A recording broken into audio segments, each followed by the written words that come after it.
Team BD Sharma की सूची तैयार। उम्र के फार्मूले पर फंसा पेच।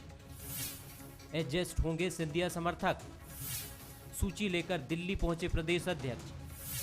हाईकमान लगाएगा अंतिम मोहर। उपचुनाव के बाद शिवराज मंत्रिमंडल विस्तार अटका हुआ है, लेकिन दूसरी तरफ प्रदेश अध्यक्ष बीडी शर्मा अपनी नई टीम की घोषणा जल्द कर सकते हैं। उन्हें प्रदेश की कमान मिलने के बाद पार्टी न सिर्फ सत्ता में लौटी बल्कि उपचुनाव भी जीती।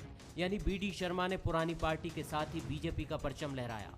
नई कार्यकारिणी को लेकर उन्होंने और संगठन मंत्री सुहास भगत ने मुख्यमंत्री के साथ चर्चा की। ऐसी खबरें आई कि उम्र का फॉर्मूला और सिंधिया समर्थकों को एडजस्ट करने पर पेच फंस रहा है। बीडी शर्मा का जोर संगठन कार्यालय की मजबूती पर ज्यादा है। सत्ता और संगठन में समन्वय बनाने पर उनका जोर है। वे युवा चेहरों को तरजीह देना चाहते हैं। कार्यकर्ताओं की सत्ता में पूछ परख उनकी बड़ी प्राथमिकता में है। संगठन में महिलाओं का प्रतिनिधित्व बढ़ाने पर भी उनका जोर है। निष्क्रिय मोर्चों को सक्रिय करने पर भी उनकी नजर है। कार्यकारिणी में जाति और क्षेत्रीय संतुलन बनाना भी उनकी बड़ी प्राथमिकताओं में शामिल है। नौजवानों से ओतप्रोत युवा जोश के साथ और जो क्षेत्र का ठीक प्रतिनिधित्व करने वाली, मध्य प्रदेश के सभी अंचलों का प्रतिनिधित्व करने वाली और आगामी चुनौतियों का सामना करते हुए सरकार और संगठन के सामंजस्य के साथ आगे चलने वाली टीम बहुत जल्दी आएगी। उधर विपक्षी दल कांग्रेस अपने संगठन में बदलाव को लेकर कश्मकश के दौर से गुजर रहा है। उपचुनाव के बाद पीसीसी भंग करने की खबरें आई थी। प्रदेश मुखिया कमलनाथ की हाईकमान से मुलाकात भी हुई, लेकिन लगता है निकाय चुनाव को देखते हुए प्रदेश मुखिया ये जोखिम मोल लेना नहीं चाहते। हालांकि खबरें हैं कि वे नेता प्रतिपक्ष का पद छोड़ सकते हैं। कि कमलनाथ जी दो पदों पे काफ़ी समय से हैं। वैसे उन्होंने पूर्व में भी एक पद को छोड़ने की बात की थी, लेकिन हमारी अध्यक्ष जी ने उस समय ब्रेक कर दिया था और मुझे लगता है वो एक पद को छोड़ेंगे। देखिए, नेता प्रतिपक्ष मैंने कहा ना कि ये भी हमारा हाईकमान तय करेगा। सारे माननीय विधायक लोग बैठेंगे, इस पर चर्चा करेंगे और उसके बाद तय होगा कौन। बीजेपी का अगला टारगेट नगरीय निकाय और 2023 की तैयारी है। यही वजह है कि बीडी शर्मा जेन्युइन टीम बनाना चाहते हैं, जिसके लिए वो फूक कर कदम रख रहे हैं। एक ऐसी टीम जो सत्ता के इर्द गिर्द ना घूमे। ऐसा माना गया कि 2018 में इसी वजह से बीजेपी सरकार बनाने से पिछड़ गई थी। उसके बाद ही हाईकमान ने तीसरी पीढ़ी को आगे किया। अंदर खाने खबर है कि बीजेपी केंद्रीय नेतृत्व की एमपी पर पूरी निगाहें बनी हुई है। यानी हाईकमान ने संकेत साफ दिए हैं कि संगठन मजबूत होगा तो बीजेपी मजबूत होगी। नमस्कार, मैं हूं शरद द्विवेदी और हमारा आज का मुद्दा है होमवर्क पक्का, केंद्र लगाएगा ठप्पा। भारतीय जनता पार्टी की पूरी संरचना में उसका संगठन बहुत महत्वपूर्ण होता है और यही वजह है कि भारतीय जनता पार्टी एक कार्डर बेस्ड पार्टी कही जाती है और इसी कारण सबकी निगाह रहती है जब बीजेपी की कार्यकारिणी आने वाली होती है। और इस समय जब हम ये बात कर रहे हैं, किसी भी क्षण बीजेपी मध्य प्रदेश बीजेपी की कार्यकारिणी की घोषणा हो सकती है। हो सकता है कि कुछ देर बाद ही ये सूचना हमको मिल जाए। और माना ये जा रहा है कि ये सूची इसलिए और महत्वपूर्ण है क्योंकि 2023 का रोड मैप बीजेपी के लिए यही कार्यकारिणी तय करेगी और सत्ता के साथ एक बेहतर तालमेल रखते हुए न सिर्फ नगरीय निकाय के चुनाव बल्कि पंचायत चुनाव और दूसरी जो तमाम चुनौतियां हैं, क्योंकि अंदर खाने खबर ये भी है कि इस बार मुख्यमंत्री से परामर्श के बाद ये भी माना गया है कि संगठन की ही समिति राज्य सरकार की योजनाओं के क्रियान्वयन पर बारीक निगाह रखेगी और ज़मीनी स्तर पर जो बेहतरीन योजनाएं हैं सरकार की, उनके अमल में क्या कठिनाइयां हैं, क्या चुनौतियां हैं, उनको भी बराबर देखा जाएगा। और ये भी माना जा रहा है कि तीसरी पीढ़ी के नेता हैं बीडी शर्मा और केंद्रीय नेतृत्व भी चाहता है कि मध्य प्रदेश में बीडी शर्मा के नेतृत्व में ये जो कार्यकारिणी है ये 2023 में बीजेपी के लिए एक बार फिर मुख्यमंत्री शिवराज सिंह चौहान के साथ एक बेहतरीन तालमेल के साथ जीत का रास्ता तय करे। आज इसी अहम मसले पर हम बात करेंगे। मिलिए उन मेहमानों से जो हमारे साथ हैं। भोपाल स्टूडियो में मेरे साथ हैं वरिष्ठ पत्रकार राजनीतिक विश्लेषक सुशील शर्मा। उज्जैन से हमारे साथ हैं राजपाल सिंह जी, बीजेपी के नेता और प्रवक्ता, बहुत स्वागत करता हूं। और इंदौर से अमीनुल खान सूरी साहब हमारे साथ हैं, जिनका मैं बहुत स्वागत करता हूं, कांग्रेस के युवा नेता और प्रवक्ता। सुशील जी, पहली टिप्पणी आपकी लेकर हम आगे बढ़ते हैं। किस तरह आप देखते हैं, कभी भी घोषणा हो सकती है नई सूची की और बड़ी उम्मीद लगाई जा रही है कि इस बार की सूची बताएगी कि संगठन किस तरह से, कितनी ताकत से आगे बढ़ेगा और भारतीय जनता पार्टी के लिए बेहतर तरीके से आगे की रणनीति तय करेगा। किस तरह देखते हैं आप? नहीं, देखिए शरद जी, अगर आप बीजेपी का केवल संगठन के मामले में अगर एनालिसिस करेंगे तो आपको ये बात समझ में आएगी कि पिछले 2 जो प्रदेश अध्यक्ष थे वो संगठन में बहुत ज़्यादा आमूलचूल परिवर्तन नहीं कर पाए, बल्कि उन्होंने उन्हीं पुराने चेहरों के साथ ही जो है एक समन्वय बनाकर अपनी टीम बनाकर काम करने की कोशिश की। हालांकि उसके परिणाम बहुत अनुकूल नहीं आए थे 2018 के इलेक्शन में। इसके बाद ही शायद भाजपा हाईकमान को ये लगा कि कहीं ना कहीं संगठन जो है सत्ता के साथ, समन्वय के साथ साथ जो बल्कि सत्ता के हावी होने के कारण जो दिक्कतें आ रही थी उसको दूर करने का प्रयास किया है। समन्वय अलग इस बात है, लेकिन हावी हो जाना अलग बात है। तो आप देखिए, जब वीडी शर्मा प्रदेश अध्यक्ष बन के आए तो आप देखिए संगठन एकदम से ऊर्जावान दिख रहा है। और चूंकि वीडी शर्मा खुद एक कुशल संगठक रहे हैं, उनकी पृष्ठभूमि संघ की रही है, उन्होंने एबीवीपी जैसा युवाओं की टीम का नेतृत्व राष्ट्रीय स्तर पर किया है, तो उनके पास एक अनुभव तो था ही। दूसरा, उन्होंने जो दूसरा बड़ा परिवर्तन किया है वो उन्होंने ये जरूर किया है कि जो थके हुए चेहरे हैं, अनुभव ही अलग बात है, लेकिन जो थक चुके हैं उन चेहरों को कहीं ना कहीं दूर करने का प्रयास किया है। ये आप देखिए, जब उन्होंने जो है कुछ जिला अध्यक्षों की नियुक्ति की थी उनमें भी देख सकते हैं, और हाल में जो है उपचुनाव के पहले जो 5 महामंत्री बनाए गए थे उनके माध्यम से वो नए चेहरों को लाकर जो है एक ऊर्जा के साथ काम करने की कोशिश करेंगे। मुझे लगता है कि ये आपको जो है अगर आज रात तक भी घोषित होती है तो उसमें आपको इसकी झलक देखने को मिलेगी, और ये पूरी तरीके से मुझे लगता है वीडी शर्मा की टीम होगी। अमीनुल साहब, एक तरफ सूची तैयार होने की कगार पर है भारतीय जनता पार्टी के लिए, आपके यहाँ पुरानी ही व्यवस्था चल रही है, उस पर भी मैं आऊँगा, लेकिन पहले बीजेपी पर रिएक्शन और फिर आपके यहाँ देर ना हो जाए, कहीं देर ना हो जाए, कब आओगे, कब सूची लाओगे, कब परिवर्तन लाओगे, बहुत सारे सवाल हैं आपके लिए। जी, क्या कहेंगे, पहली प्रतिक्रिया आपकी? जी, देखिए शरद जी, मुझे ही जवाब देना ना। जी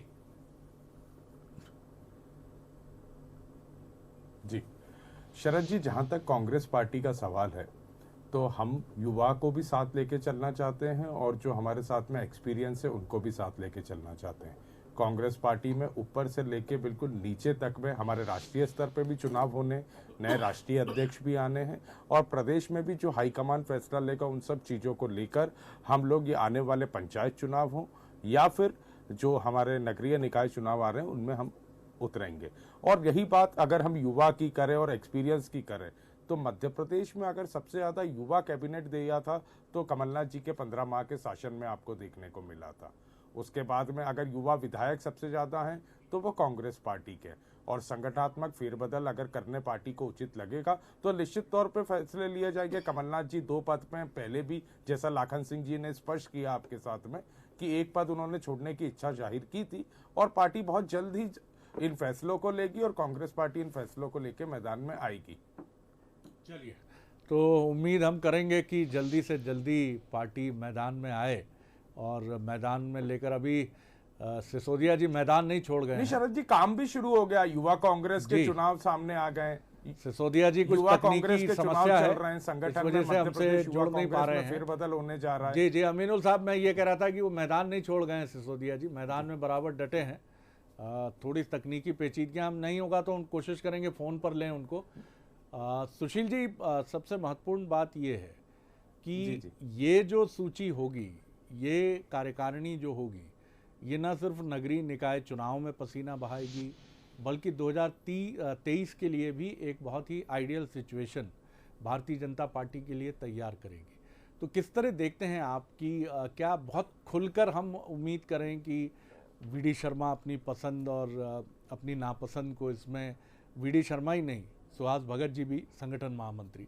जी नहीं, देखिए, ये आपने सही बात कही है कि आने वाले समय में लगातार जो है चुनाव होने, और ये ऐसे चुनाव हैं जिसमें जो है कार्यकर्ता का रोल सबसे ज़्यादा महत्वपूर्ण होता है, क्योंकि ये बिल्कुल ज़मीनी स्तर का चुनाव होता है।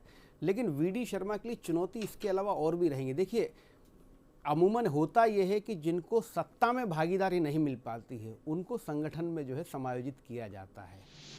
चूँकि प्रस्तावित है कि मंत्रिमंडल विस्तार तो होगा ही, कब होगा ये भविष्य के गर्त में है, तो अमूमन ये माना जाता है कि जो वहाँ नहीं एडजस्ट हो पाते उनको यहाँ पर जो है समायोजित किया जाता है। लेकिन अब अगर पहले बीजेपी की टीम बन रही है तो ये एक बहुत बहुत बड़ा जो है दाव बीजेपी लगा रही है। मतलब ये अमूमन होता नहीं है, इतनी बड़ी रिस्क कोई नहीं लेता है। तो इसका मतलब है कि बीजेपी में इस बात को लेकर सहमति बन चुकी है या निर्णय लिया जा चुका है। क्योंकि देखिए, आपको जातिगत संतुलन भी बनाना है बीजेपी में, आपको क्षेत्रीय संतुलन भी बनाना है, आपके साथ सिंधिया के रूप में एक बड़ी टीम आई है, उनके साथ कार्यकर्ता आए, पूर्व कांग्रेस के पदाधिकारी आए हैं, और कुछ हारे हुए जो मंत्री हैं वो भी हैं, उनको भी एडजस्ट करना है।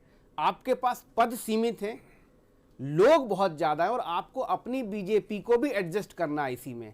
तो ये चुनौती तो बहुत महत्वपूर्ण है। लेकिन हमने देखा है कि वीडी शर्मा जी इन सारी चुनौतियों का सामना करते रहे हैं, क्योंकि उन्होंने जिस तरीके से चाहे जिलाध्यक्षों की घोषणा की हो या फिर जो है हाल में 5 महामंत्रियों की नियुक्ति की हो, वो जो है वो उनको, और दूसरा क्या है कि दिल्ली हाईकमान का उनको सीधा आशीर्वाद प्राप्त है, तो वो ये सारे फैसले लेने में सक्षम है। लेकिन अगर इन सब चीज़ों का ध्यान नहीं रखा गया तो ये जरूर बात है कि आगे चल के जो है विरोध के स्वर धीरे धीरे तो उबाल मारेंगे।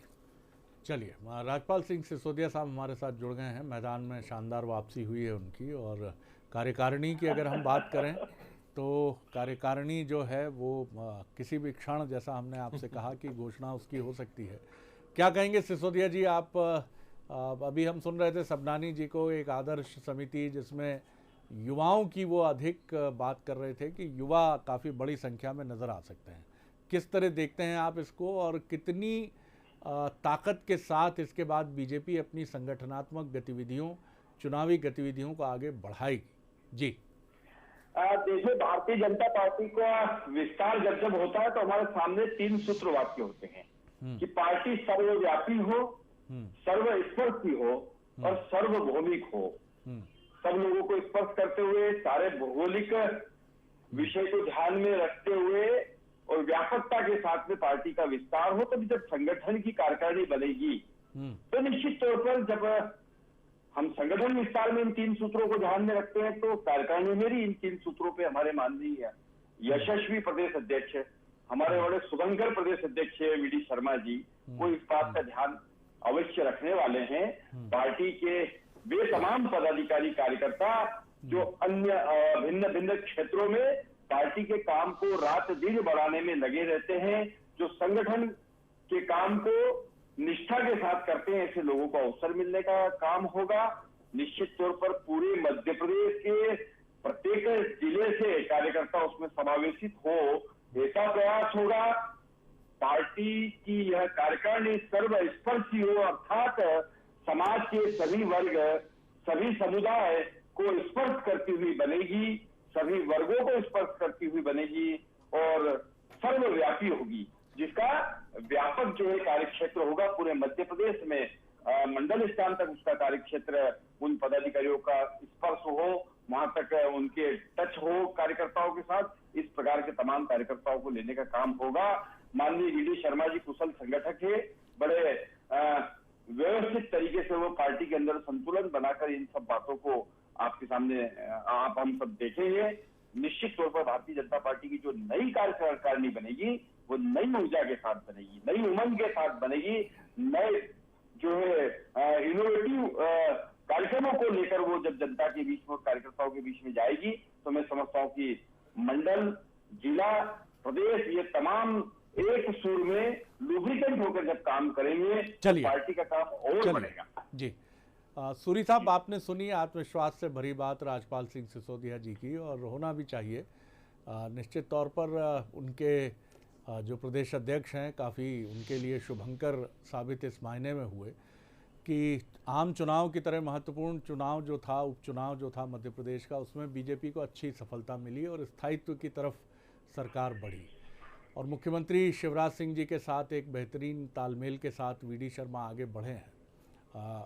आपकी पार्टी की तरफ हम फिर लौटते हैं कि आखिर देर किस बात की है। हालांकि ये आपकी पार्टी का अपना विषय है, लेकिन आप जितनी देर करेंगे, लोगों को जब तक अपने दायित्व स्पष्ट नहीं होंगे, अमीनुल खान सूरी साहब को भी ये नहीं मालूम पड़ेगा कि उनके पास प्रवक्ता के अलावा कोई और जिम्मेदारी देने की तैयारी है कि नहीं है, तब तक ये मुश्किलें बनी रहेंगी। क्योंकि 2023 की तैयारी तो उसी बिंदु पर शुरू हो जानी थी जिस क्षण नतीजे आए थे आपके और बीजेपी के, लेकिन आप अभी भी बहुत पीछे चल रहे हैं, क्या कहेंगे? देखिए शरद जी, जैसे ही परिणाम आए थे, सबसे पहले हमारा संगठन है युवा कांग्रेस, मध्य प्रदेश में युवा कांग्रेस के चुनावों का कार्यक्रम घोषित हो गया।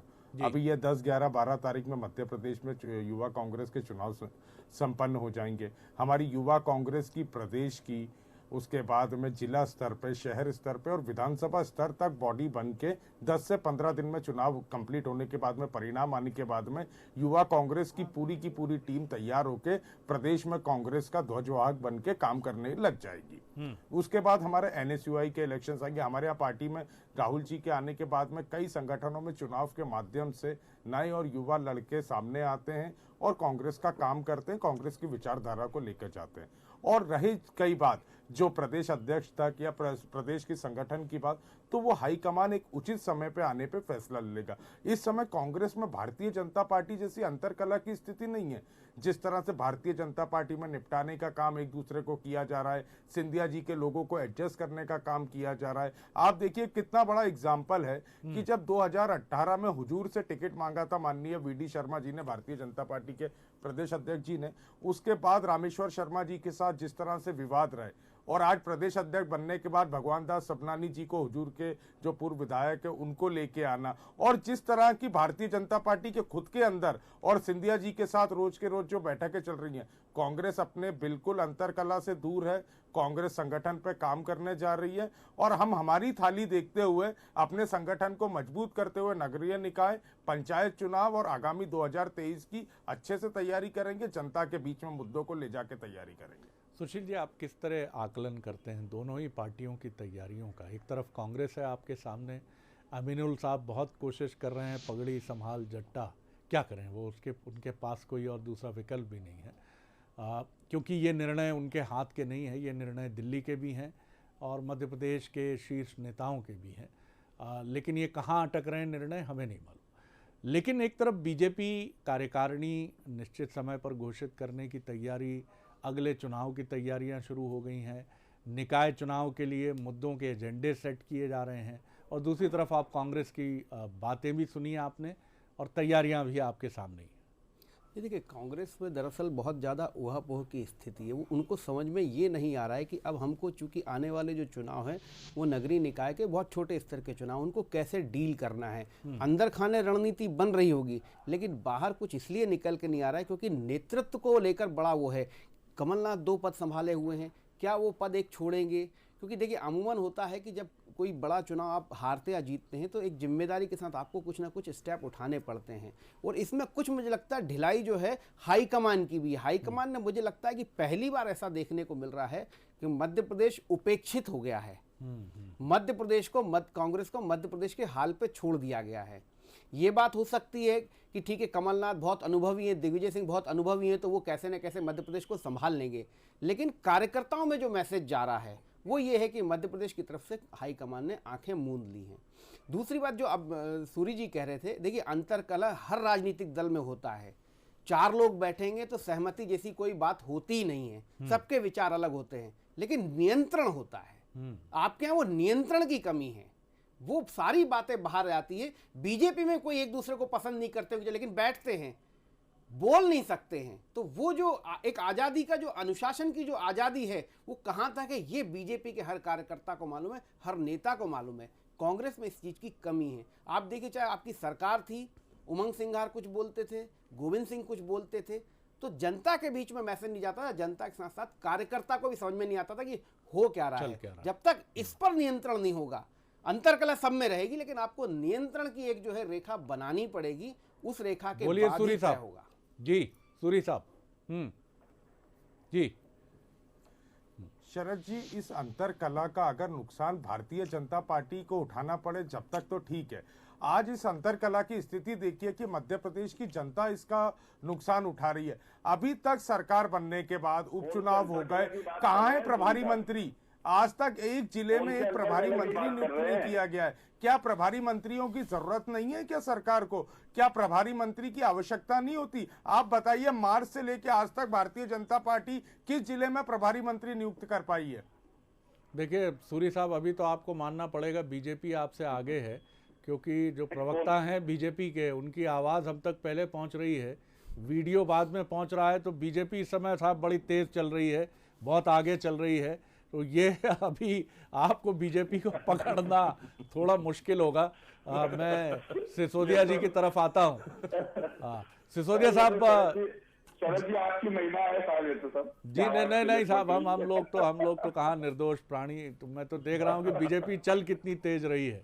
जी सिसोदिया साहब, मैं अमीनुल साहब की इन बातों से तो इत्तेफाक रख सकता हूँ कि आपके यहाँ भी महत्वाकांक्षाओं का सागर तो है। ये अलग बात है कि आपके यहाँ सबक ये है कि लब सी लेंगे, कुछ ना कहेंगे। बिल्कुल ठीक बात है, अनुशासन यही कहता है। अब राजपाल सिंह सिसोदिया जी के मन में कुछ भी हो, लेकिन वो बोल एक निश्चित फोरम पर ही सकते हैं, और वहाँ बोलते भी होंगे, बोलते ही हैं, बोलना ही चाहिए। लेकिन आपके यहाँ भी अगर ठीक तरीके से संयोजन नहीं हुआ, और कितना भी करिए आप साहब, जिसको हम कहते हैं, माफ़ कीजिएगा, भोपाली में कहावत है कि साहब गर्दन भी काट दी तो कहा टेढ़ी काटी है साहब, अच्छा नहीं लगा, मज़ा नहीं आया। आप कितना भी फाइनल एग्जीक्यूशन कीजिए किसी चीज़ का, लेकिन लोगों की तो अपेक्षाएं इतनी होती हैं कि उनको असंतोष बना ही रहता है। फिर अभी आपके यहाँ मेहमान भी बीजेपी का हिस्सा हुए हैं, तो आपके लिए भी चुनौती है तो गहरी आपके लिए भी। जी देखिए, वैचारिक तौर पर भारतीय जनता पार्टी का हमारा संगठन पुष्ट है।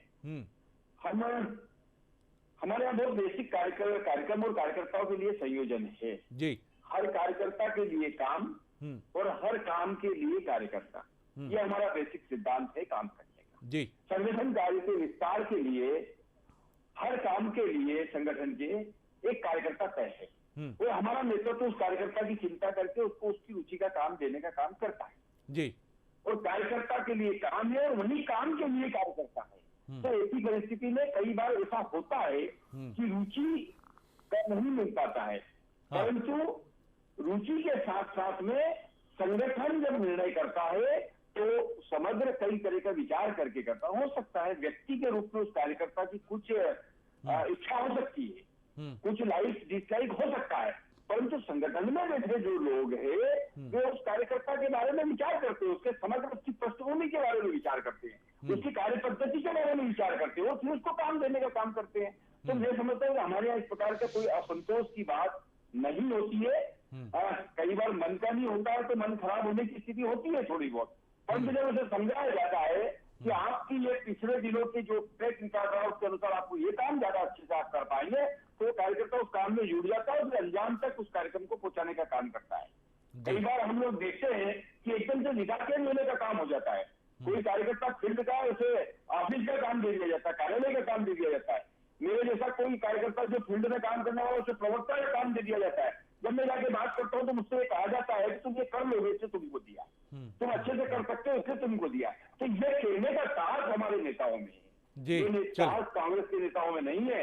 हमारा नेतृत्व परिवार भाव से हमको बिठा कर और जो काम वो देते हैं उस काम को करने की ट्रिक्स भी समझाते हैं, टिप्स भी देते हैं और काम अच्छे से कर सको इस बात का भरोसा भी दिलाते हैं, उस काम में मदद करने का काम भी करते हो। हम लोग सब संगठन का काम भी अच्छे से कर पाते हैं। चलिए सर, चलिए सूरी साहब, की बात नहीं। बीजेपी में सिसोदिया जी का दावा है कि हर हाथ को काम है और कहीं कोई कठिनाई नहीं है।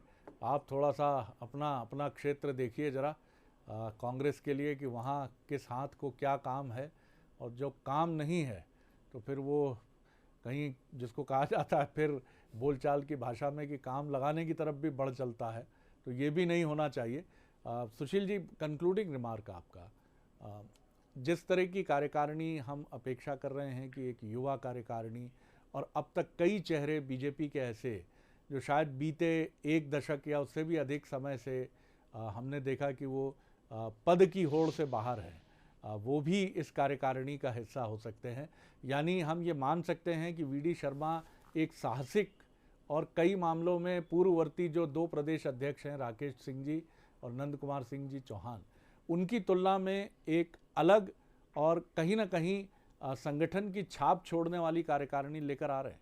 नहीं, बिल्कुल ठीक है, ये आप बिल्कुल सही कह रहे हैं कि अगर नंद कुमार सिंह चौहान और राकेश सिंह के अगर कार्यकाल से वी.डी. शर्मा जी के इतने ही कार्यकाल की तुलना की जाए तो मुझे लगता है कि वी.डी. शर्मा ज़्यादा ऊर्जावान, ज़्यादा आक्रामक अध्यक्ष है उन्होंने संगठन को मजबूत करने का काम अभी तक किया है। जो भी थोड़ी आधी अधूरी कार्यकारिणी उन्होंने बनाई, चाहे जिलाध्यक्ष बनाए हो चाहे महामंत्री बनाए हो, उन्होंने ये बताने की कोशिश की कि संगठन को चलाने के लिए ऊर्जावान, अनुभवी और युवा तीनों का समायोजन से ही पार्टी बहुत अच्छे से चल सकती है। लेकिन ये जो एक कार्यकारिणी आएगी, मुझे लगता है इससे एक जो बहुत सारे लोगों को जो है झटका जरूर लगेगा, क्योंकि देखिए इसमें जो पदाधिकारी बना दिए जाएंगे, जो विधायक, मुझे लगता है उनका मंत्री बनने का जो है सपना अधूरा रह जाएगा। तो एक ये झटका जरूर जो है, कार्यकारिणी खुशी तो देगी, साथ में झटका भी उन लोगों को लगने वाला है। कुछ ऐसे विधायक हैं जिनको कहीं ना कहीं अभी एडजस्ट करके मुख्यमंत्री को एक राहत मिल जाएगी कि चलो ये लोग संगठन में आ गए। और कांग्रेस के लिए एक बात जरूर कहना चाहूँगा, कांग्रेस अभी भी मध्य प्रदेश में मुद्दों की कमी नहीं है। कांग्रेस मुझे लगता है सोशल मीडिया पर एक्टिव होकर ही अपने कर्तव्यों का निर्वहन करने लगी है। चाहे शहडोल का मामला हो, बच्चों की मौतों का, चाहे किसान आंदोलन हो, मुझे नहीं लगता कि कांग्रेस ने जो है रणनीतिक रूप से मध्य प्रदेश में बीजेपी को घेरने का काम अभी शुरू भी किया हो। निश्चित तौर पर, और मुझे लगता है कि आपको निकलना चाहिए उस मनोदशा से जो उपचुनाव में ठीक नतीजे कांग्रेस के लिए ना आने के बाद शायद निर्मित हुई है, लेकिन बीजेपी के लिए ज़रूर ये कार्यकारिणी अवेटेड है। और जैसा सुशील जी ने कहा, ये बिल्कुल ठीक बात है कि मुख्यमंत्री शिवराज सिंह चौहान, वी.डी. शर्मा प्रदेश अध्यक्ष और सुहास भगत जी संगठन महामंत्री, ये ज़रूर एक ऐसी कार्यकारिणी चुनेंगे जो संतुलन की तरफ बढ़ेगी।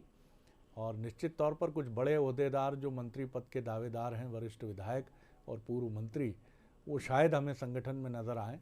लेकिन अच्छी बात है, क्योंकि बीजेपी में सबसे महत्वपूर्ण बात ये भी है कि 3-3, 4-4 बार के मंत्री रहे सीनियर विधायक इस बार मंत्री पद से वंचित रहे, लेकिन कहीं कोई असंतोष और कहीं कोई पीड़ा इस तरह से खुलकर फूटती हुई नज़र नहीं आई। अंदर तो हो सकती है।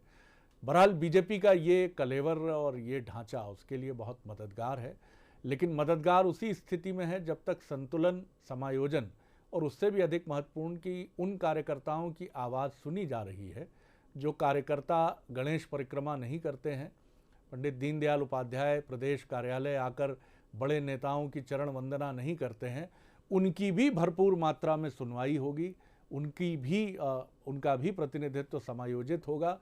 तो निश्चित तौर पर ये बीजेपी के लिए भी बेहतर होगा और बीजेपी की भविष्य की संभावनाओं के लिए भी बेहतर होगा। धन्यवाद अमीनुल सूरी साहब, धन्यवाद सिसोदिया जी, धन्यवाद सुशील जी, नमस्कार।